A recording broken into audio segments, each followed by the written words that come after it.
Welcome to Sunshine Cathedral's Queer God Squad. It's Thursday, July 9th, 2026. I am Bishop Darrell Watkins, the Senior Minister of the Sunshine Cathedral for the Queer God Squad. Join me today and most days. Joining me are Bishop Robert Griffin and Reverend Dr. Ann Atwell. Visit sunshinecathedral.org to learn more about us. Queer God Squad was created by hot spouts happening out to support our mission to explore the value of faith in the LGBTQ community. There is no streaming TV show like this in the entire world. In 2026, we are celebrating the 41st anniversary of Hot Spots magazine with Queer News Tonight, sharing over 14,000 stories and 12 million views so far. We are the largest nonprofit LGBTQ media organization in America, and we encourage you to support our mission to inform, entertain, and educate our community and allies. Please like and share today's story, and if you'd like to support the work of Sunshine Cathedral, visit sunshinecathedral.org. This is the Sunshine Cathedral Perspective, the Matrix as both classical philosophy and queer theory. Both Plato's Allegory of the Cave from his The Republic and The Matrix, remember that great movie, they both center on the realization that perceived reality is a constructed illusion. In Plato's allegory, prisoners shackled in a cave mistake shadows cast on a wall for truth, unaware of the sunlit reality outside. Similarly, in the Matrix, humanity is trapped in a simulated reality designed by machines, with the vast majority living their lives ignorant of the dystopian desert of the real that exists beneath the code. In both narratives, the truth is guarded by forces that benefit from the status quo. In the cave, the puppeteers manipulate the shadows to maintain order and control. In the Matrix, the machines utilize the simulation to harvest human bioelectric energy. In both cases, the journey to enlightenment, or unplugging, is painful, disorienting, and resisted by those who prefer the comfort of their familiar, albeit false, existence.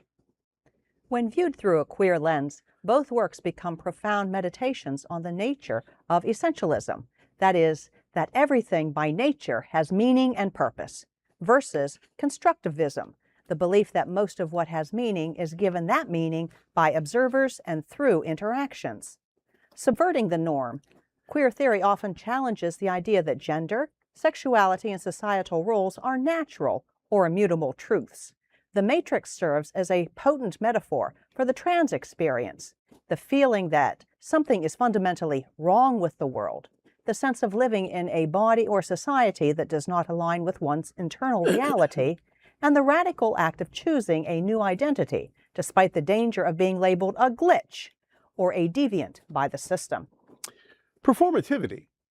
The shadows in Plato's cave can be read as the rigid heteronormative script society imposes on its citizens. To live in the cave is to perform a predetermined cis-heteronormative role that feels increasingly hollow. Escaping the cave, or taking the red pill, in the case of the Matrix, is the process of deconstructing these social scripts. It is the moment an individual realizes that their assigned role was merely a shadow cast by a society that fears the complexity of genuine human experience. Chosen family. Both narratives emphasize that finding the truth is a communal act. Neo's journey is supported by Morpheus and the crew of the Nebuchadnezzar, a diverse group living on the margins of the established order.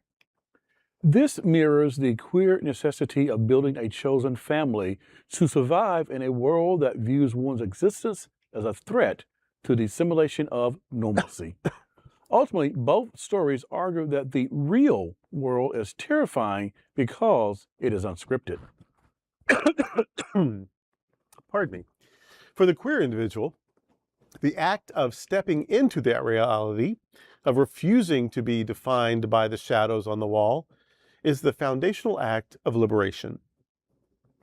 The truth is not a singular static destination, but the courageous rejection of any system that demands the suppression of one's authentic self. I love this story. I love this story so much. Of course, the Republic and the story of the cave goes way back before the Common Era, right? And the Matrix goes kind of way back to, I guess, the 90s. So these aren't new stories, and yet they are ever relevant. They're always the reality we're focusing on. Pardon me. So both are talking about living this life that is prescribed rather than discovering our reality and living the truth. And sure enough, as feminists came out and decided, we don't have to live this secondary role of just raising kids and making dinners with aprons on and, whatever, and driving, carpooling the kids. We have lots of options, lots of choices. And as queer people came out, as I'm gay and lesbian and bi, and as trans people came out and say, yes, who I am, how I know myself to be, doesn't necessarily match what you think I look like and what that has to mean. That liberation and freedom and joy comes from knowing and sharing your truth. And Plato was talking about that, and the Matrix shows that, and we live that in our queer lives, that it's easier maybe, and as far as not getting a lot of, not getting a shit and a rash, not getting a lot of fever from a lot of people, to just go with the flow and do what they say. But that doesn't make you happy, and that doesn't make you feel whole. By learning who you are and being able to live that truth, that's the red pill. That's what sets you free. It comes at a cost, but the authenticity is worth the cost. It's worth the journey. It's worth the battle. And so I think that's what ancient philosophy and more recent cinema, they're telling us. Be you. That's salvation. That's wholeness. That's liberation. That's the path to joy. Be you. It has been decades since I have read any Plato, and I got to tell you, I've never seen The Matrix. I've never seen any of it. So I saw the story and I'm like, great. But as I was reading it, what it reminded me of is theology and liberation theologies. Yes. And when you're looking at theology and hearing what we're taught as children, in Sunday school, in the church of our childhood, the church of our youth, and then looking at that as an adult and realizing that theology doesn't fit. But what I can do is I can change something.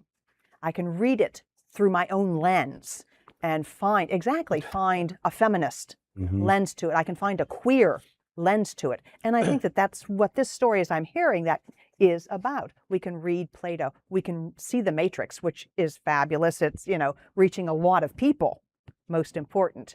And then they can find their interpretation through it, just like theology. Yeah. What I love about this story is that whether you find yourself in a cave being entertained by the sun, shadows, and everything, and not realizing that's what you're really being entertained by, or when we find ourselves in the Matrix then or the Matrix now, the authentic thing is all about finding ourselves in it. And what we do when we find ourselves it is a point of liberation when you can discover who you are in whichever story, or even in today's life, or today's story, or today's reality. It is always, for me, it's been finding your authentic self. Because once you tap into your authentic self, everything else around you is what shifts.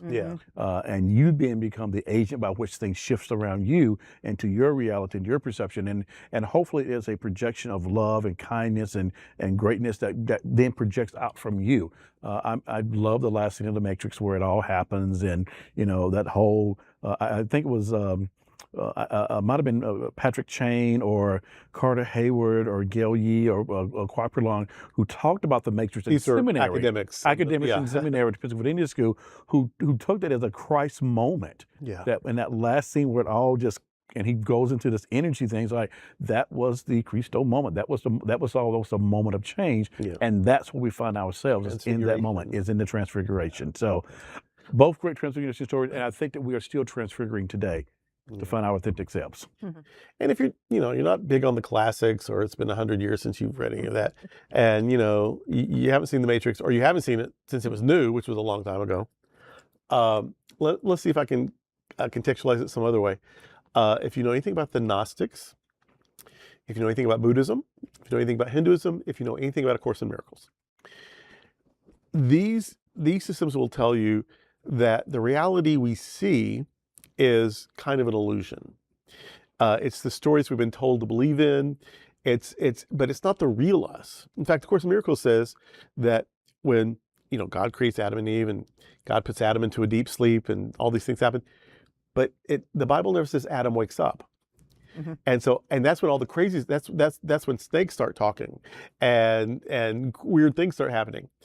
That's all the dream, the nightmare, the illusion. So A Course in Miracles would teach, and these other systems would agree to some extent, that God is in heaven, and heaven is what is real. So we are always in the divine presence, which means we're always in heaven, which means everything is always great. But we're asleep. And so we dream of all these crises and all these things, and that we're not good enough, and people are out to get us, and we're not safe, and everything's terrible. And so salvation or liberation is waking up from the dream, or realizing, oh, I'm in this matrix that isn't real, and I can unplug. I can take this pill and unplug from that. Or, oh, I'm just looking at shadows on the cave wall, and I can turn around and go outside and see the sunlight and walk into reality. It's all the same message, is that in reality, we are part and parcel of the one reality. There's one source, one substance, and it's all that is. And so anything that is in contrast or contrary to the goodness, the contrast to heaven, the presence of God, the presence of good, the presence of perfect love, that must be what we're dreaming. That must be the amusement park ride that is scary that we took to be scared. That must be the scary movie or the scary story that's not real, but it's meant to make us be afraid or to thrill us or whatever. That's what's going on. That in reality, there's peace, there's joy, there's love, there's perfection, there's wholeness. And our spiritual journey is remembering that and waking up from the illusion. So if the Matrix didn't get you, if Plato didn't get you, maybe A Course in Miracles or Buddhism or the Gnostics or Hinduism will get you. That what's really real is wholeness, perfection, love, and joy. But our experience of reality is often the experience of a nightmare. Yeah, we're experiencing it, and yeah, it's terrible, but there's no substance to it. We will one day wake up from it, and it'll just all be a memory, if we even remember it, right? So I think that's another way of maybe coming at it, that God is really all there is, and God is good. So whatever isn't good isn't really God. It's our puppet show on the wall, or our nightmare, or our scary movie, or our scary ride at the amusement park. And it will one day be over, and then it's back to reality. And that's today with the Queer God Squad. Thank you for joining the Queer God Squad today. We are here daily at 3 p.m. to have some fun and to discuss what our LGBTQ+ community is talking about. Please like and share this and other episodes of the Queer God Squad. Sunshine Cathedral is the world's leading progressive queer church. Progressive, queer, and God are words that naturally should go together. Remember that we are all in this together, and also remember that you are God's miracle, not God's mistake. Until next time, we are the Queer God Squad. Goodbye.